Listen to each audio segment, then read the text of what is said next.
Dundas Valley. It's a lush ecosystem in the heart of Spring Creek, Sulphur Creek, and various other headwater streams. But it's pretty barren at the tail end of winter. So I took a walk through here to explore a hydro corridor and a rail trail. Let's go.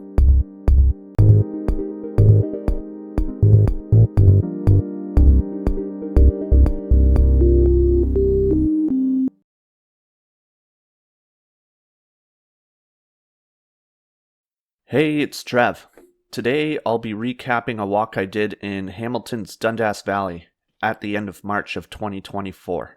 Despite the warm winter and early spring, things haven't started to grow in southern Ontario yet, so I focused on the two built aspects of the valley, a hydro corridor and a former rail line that's been converted into a rail trail. I started the walk at a CPKC yard next to the Chidoki Golf Club. The rails were not my objective for this first leg. It was actually a hydro corridor that terminates at a substation beside the main street and 403 ramps. But as I discovered in my walk along Chidoki Creek, there's no access to this first leg, so I just started at the CPKC yard.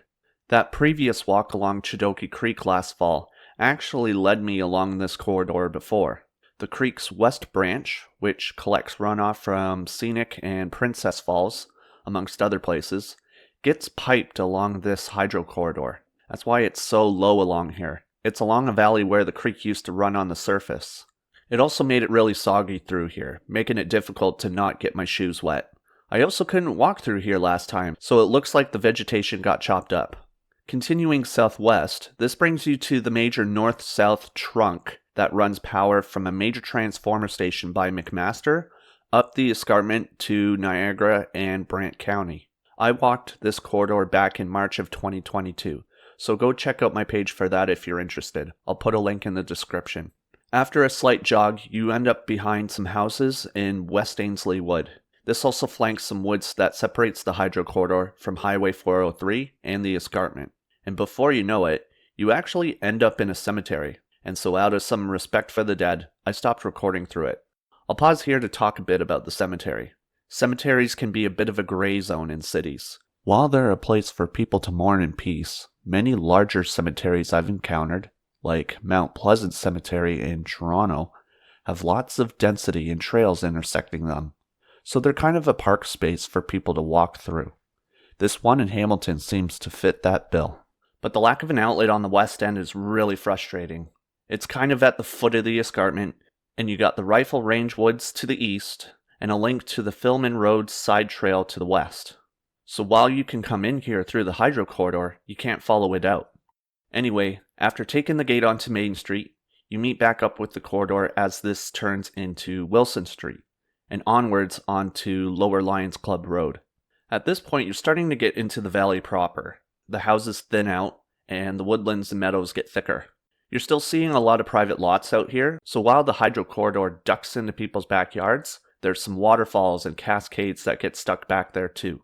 West of Sherman Falls, there's only like 5 or 6 lots along Lions Club Road, with private houses or other commercial operations. Otherwise, you're in the thick of it. And even with most of the forest getting ready to come out of winter's slumber, the landscape is pocked with these thick and bold green pockets of moss.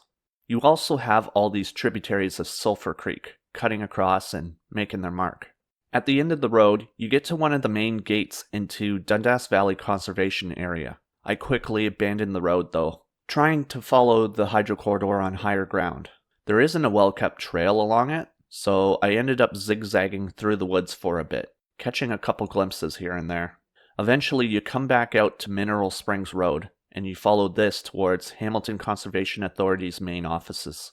Again, at this point, there's no real trails that go straight along the corridor, so I zigzagged along what's known as the Headwaters Trail.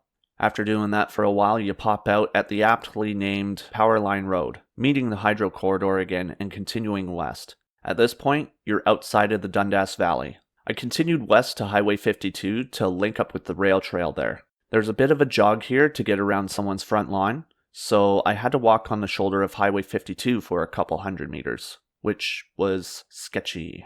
After that, you finally get on the rail trail. This used to be part of the Toronto, Hamilton, and Buffalo Railway. Pieces of it live on as active tracks used by CPKC, but this stretch was abandoned in 1989 and converted into this trail 7 years later. It's now known as the Hamilton-Brantford Rail Trail.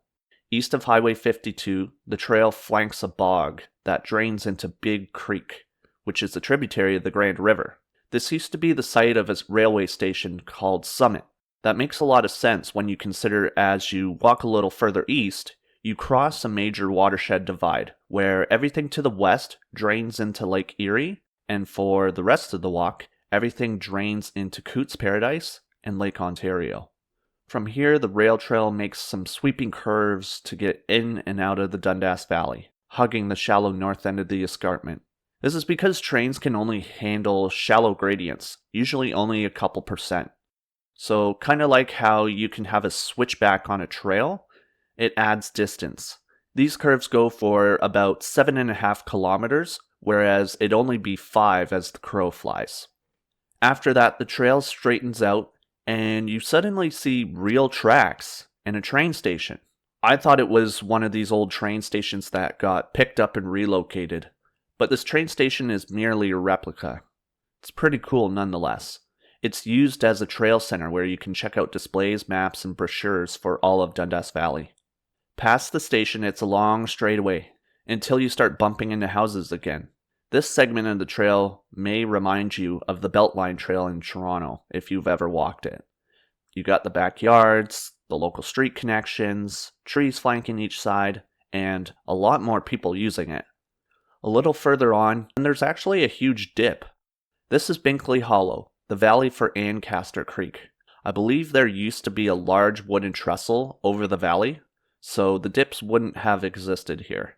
It was difficult to research this and pin down the exact history of the crossing, but I do know that it's now called Powers Crossing, named after a local former chairman of the Hamilton Conservation Authority. It's now a large berm that acts as a flood control for the village of Dundas and the lower McMaster campus downstream.